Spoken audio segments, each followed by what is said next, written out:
Okay. Hello. So it's Oscar. So this is my video essay for this one. For my video essay, the artist I chose was James Brown.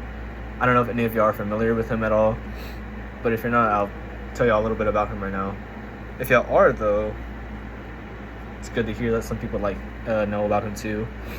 So James Brown, yeah, he was born on May 3rd, 1933, in Barnwell, South Carolina. Just to tell you a little bit about him.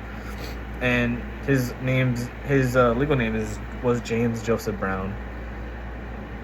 Obviously, just dropped the Joseph whenever his performance name or stage name was James Brown. But yeah, he rose to prominence in like the 1950s and 1960s. That's when he became popular, and he performed all the way until his death, basically. And I believe he died in 2006.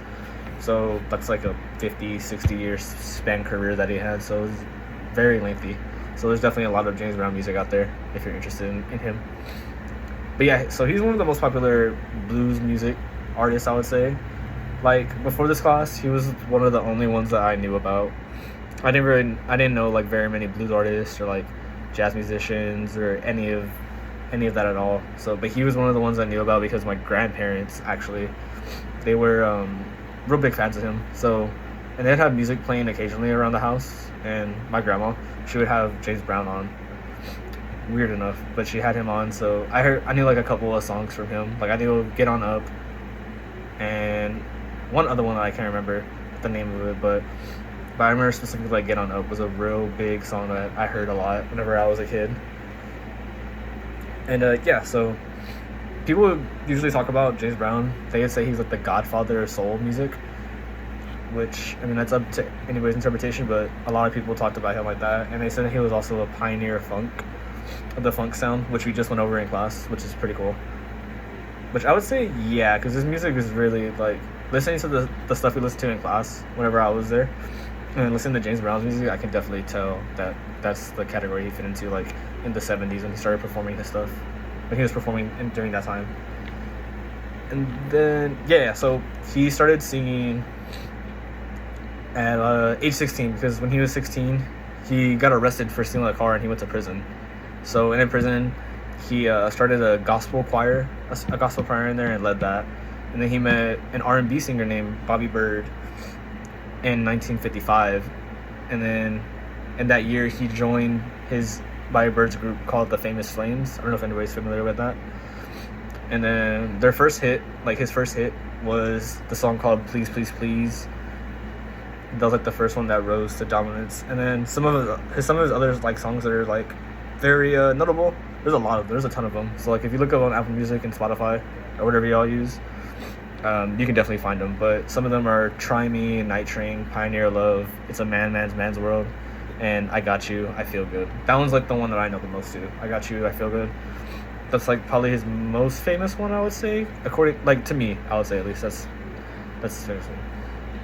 Oh, but one fact about him too is in October 1962, he performed like a live concert album at the Apollo Theater in Harlem, and that became like his best-selling album to date.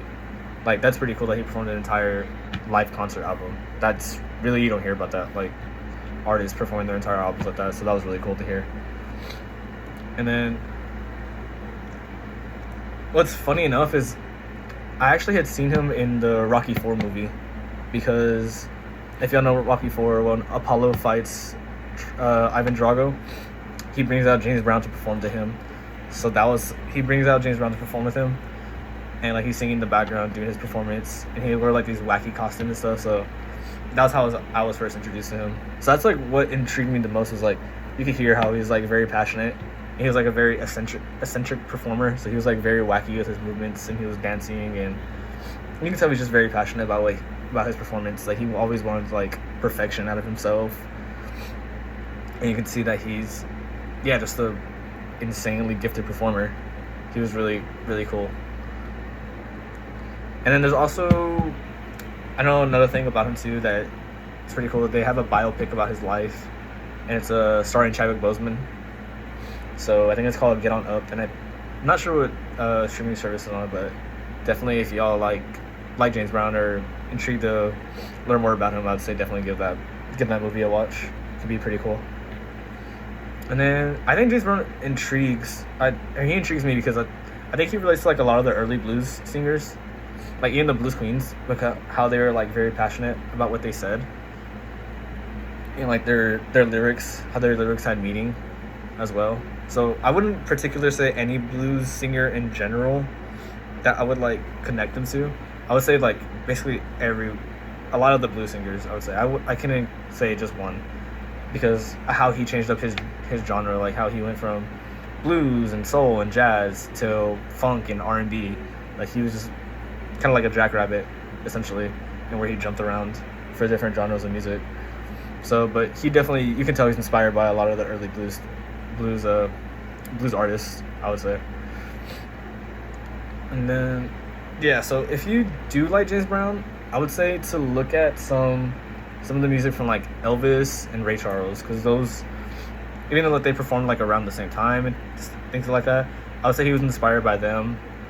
And also, yeah, I would say them two specifically, because if you like the, especially like Elvis and James Brown, like the way they perform, very electric, very eccentric, so very over the top, I would say. So definitely give those two people a listen as well.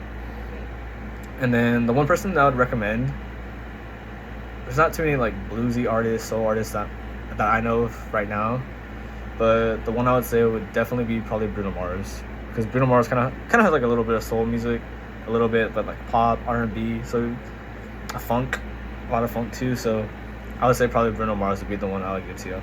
Yeah, that's just a little bit about James Brown, but hope y'all enjoy. I would say definitely give him a listen. Definitely check him out. But thank y'all.